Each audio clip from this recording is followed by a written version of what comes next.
Hello, everyone, and welcome to the premiere episode of Dear Dolly. I'm your host, Dolly Rodriquez. Now, you might remember me from WKZY as a radio host there, and that I've just recently awoken from a 10-year coma after a terrible accident involving a lion's den. But I am better than ever, and I am here to answer all of your questions, as well as share some of my favorite crafting tips, as well as how to save $1 around the home. And none of my shows would be complete without my comic cavalcade of crazy cohorts. Of course, I'm talking about my sock puppets, Socky McSockerton and his friend, Little McKeely. They'll be assisting me in some of the more delicate matters throughout our program. Well, let's get to those questions, shall we? Oh, thanks, Bruce. That's my stepson, Bruce.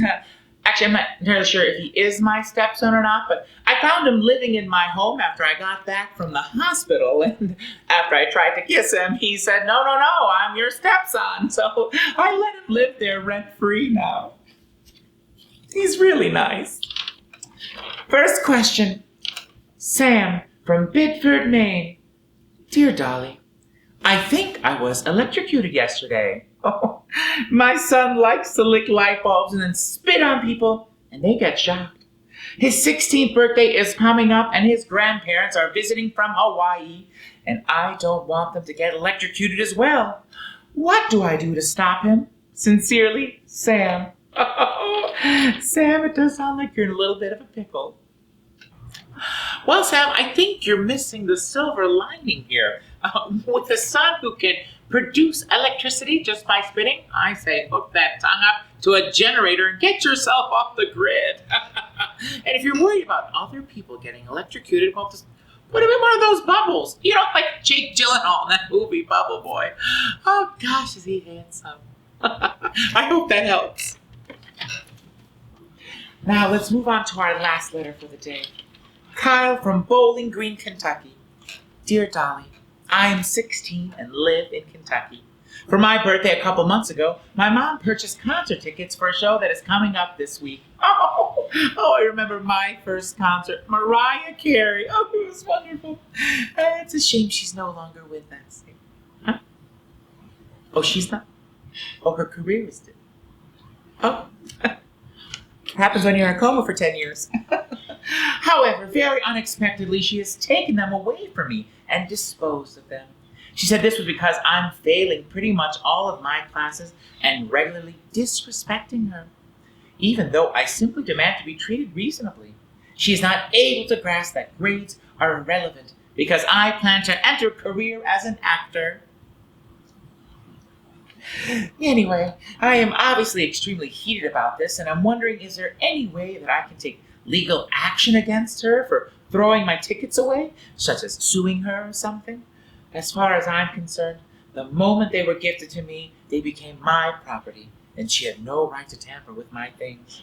Signed, Kyle. Oh, Kyle, you know what? I think this is a perfect time to bring in my conflict resolution puppets, Socky McSockerton and his friend, Little McKeely.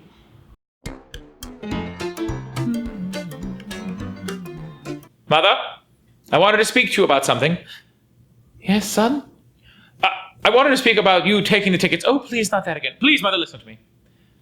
I'm trying to be an adult here and reason with you. I don't think you understand. I'm trying to make you a better person. Sometimes we can't get what we want. Please, Mother, don't interrupt me. I will work harder.